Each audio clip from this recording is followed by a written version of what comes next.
With the release of Scumfuck Flower Boy, Tyler the Creator has made a bold statement, and I'm not just talking about his sexuality. It's not a straightforward one, but a statement of progression, of growing up, of actually developing, and it's fantastic. Tyler the Creator started young, and that's what makes his artistry so fascinating. Forming Odd Future at the age of 16, teaching himself to play the piano at only 12, Tyler clearly has some talent, and while the controversy surrounding him helped fuel his track to stardom, it couldn't have happened and wouldn't be continuing if there was nothing to him. If he had no lyricism or production talents, then the edgy bars would have been seen as a fad, but much like Eminem, the hard work shines through and keeps us listening. Now, I'm not about to lie and say that I've been a fan since the beginning. Funnily enough, I was actually put off by the lyrical content years ago, when you'd think, as a teenager, I'd be more interested in the dark shit. But I found it really off-putting, which I suppose is the point, but still, it didn't do much but make me uncomfortable. Nowadays, it still does that, yet I'm more prone to laugh at the absurdity of it all.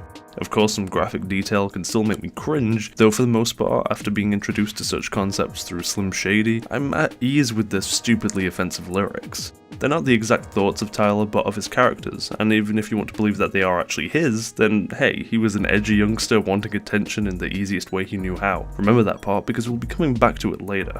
These characters have been prominent throughout Tyler's previous work. He's hidden behind these masks in every album bar Cherry Bomb, which had a few references here and there to the trilogy he created with Bastard, Goblin and Wolf, but ended up being a flop in my eyes due to some seriously messy production. He calls himself out on the use of these characters in 911 Mr. Lonely. Attention seeker, public speaker, oh my god, that boy there is so fucking lonely. Writing songs about these people who do not exist, he's such a fucking phony. Ditching the characters of Wolf, Sam and others, Tyler isn't acting as though he was wrong to hide behind them. Instead, he's explaining why he might have done so in the first place and how it reflects on him as a person. He comes across as more sympathetic than ever before. Even if you weren't a fan of his previous work, the personal feelings explored in Flower Boy are likely to appeal to you. This works in multiple ways too. Without going too far, it makes him a little more mainstream and relatable to a broader audience. Most of us have felt lonely. I'm the loneliest man alive, but I keep on dancing and throw 'em off. I'm gonna run out of moves, cause I can glue to the blues. If you know any DJs, tell them to call me at 9-1. Bored. Bored, getting desperate as hell. Cellular not amusing, and I hope someone well. Message me with some plans that are amusing as well, cause I haven't seen the exit of these walls since before this morning. Wishing we could go back to better days. Take me back to November. Take me back to November. Hawaiian shirts in the winter, cold water, yeah, take me back to November. What's up? Can we go back to November? Take me back to November. But it also appeals to Tyler's previous fans by giving them a deeper insight on the artist they've been following for years. Many of the fans can also connect even closer with these feelings and lyrics because they're outcasts and loners as well, the traits that attracted them and myself to Tyler in the first place. This approach doesn't come out of nowhere or as a gimmicky way to switch things up. It's a result of Tyler growing in age, maturing as a person, and instead of projecting himself onto characters, putting his whole being out there for all to see. I want to make it clear that I'm not against Tyler or any other artists utilising characters to tell their own stories and reflect who they are in some ways. It's incredibly creative, especially when you've been making 3 albums based around them. I'm not saying you're childish if you're doing this as an artist, although I do feel that moving away from it ties into growing up and having self-acceptance, as well as the confidence to appear vulnerable. Before now, any personal flaws could be written off as character flaws instead. We never knew what did and did not reflect directly on Tyler. We gathered a decent amount about the headspace he was in definitely.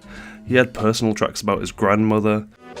Grandmother died, didn't cry, not a tear. I gonna lie fucking weird, the water dripped out the eye. But when I got the news, yup, I left your boy stuck.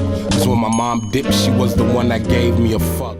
Lack of a father. But fuck it, I got Clancy, he gave me the chance to see a world I wasn't supposed to. I'm stoked that I didn't know you, but sucks you ain't give a fuck and consider a sperm donor now. Fuck is in no coma, I'm changing my shit to Haley. But if I ever had the chance to ask this nigga and call him, I hope he answered. but nothing that ever felt concrete in the way that Flower Boy does. The troll that was once so prevalent is gone, at least when it comes to the album itself. And yeah, there are some journalists out there that continue to question Tyler's motives, especially when it comes to the way he presents his sexuality. I know he has a history of fucking with us, and maybe if this was the only reference, Next line I have, I'm like, whoa, I've been kissing white boys since 2004. then sure, it sounds potentially jokey and I'd be more skeptical. But when you come to Garden Shed, his version of The Closet, and an absolutely gorgeous track without a shred of sarcasm or humour, I'm inclined to believe that Tyler is being completely sincere. Garden shit, garden shit, garden shit, garden shit for the Guardian. That is why I was hiding. That was real love I was in. Ain't no reason to pretend. The only people to believe otherwise likely have some sort of vendetta against him, and I guess that's what happens when you're such a controversial character. But it saddens me to see someone who's showing genuine progression and maturity through his music get written off by those who are hung up on the past. As we talked about at the beginning, Tyler started young, and when you're that age, being controversial appears to be the easiest way to gain popularity fast, especially in this internet age. Rapping about rape, homicide, and using homophobic slurs are almost guaranteed to grant you plenty of attention, even more so in the growing so-called PC culture. While I kinda hate the word faggot, I don't believe Tyler, just like Eminem, ever used it in a discriminatory fashion towards gay people. It was just a generic slur to them like bitch. That doesn't make me totally comfortable with it, but I'm not about to disregard the fact that he's now stopped using it altogether, showing a pretty drastic change. It's something that tells me he feels confident enough in his abilities as a rapper and producer that the controversy that comes along with that word and the topics such as rape perhaps just aren't worth it anymore. He's been there, done that. And when he's not hiding behind a character, those things being prevalent in the lyrics of songs are less justifiable and necessary to begin with.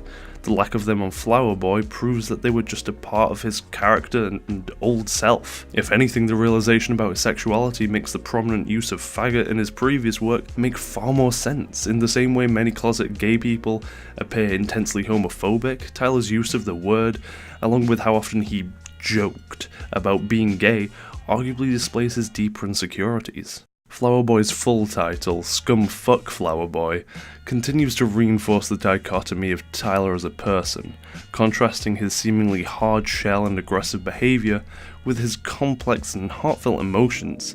It is a dark album like his others, except this time the darkness is depressing. It's not edgy, it's heart-wrenching loneliness, it's the sadness of materialism.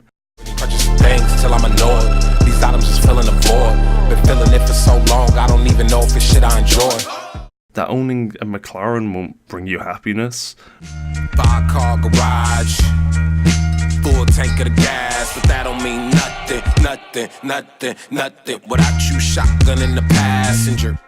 In his next album, he could revert back to utilizing characters and that other side of darkness. I wouldn't be shocked. Tyler definitely has it in him.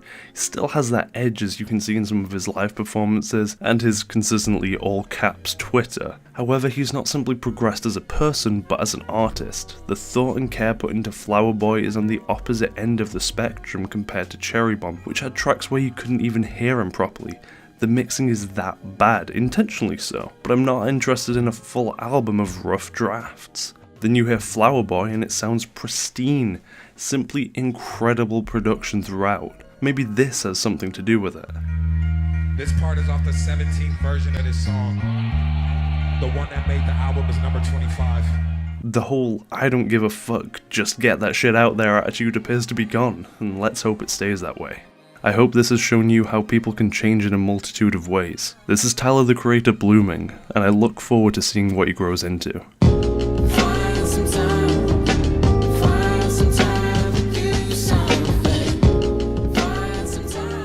Thanks so much for watching, guys. I absolutely love Flower Boy. It is one of my favorites, if not my favorite album of the year.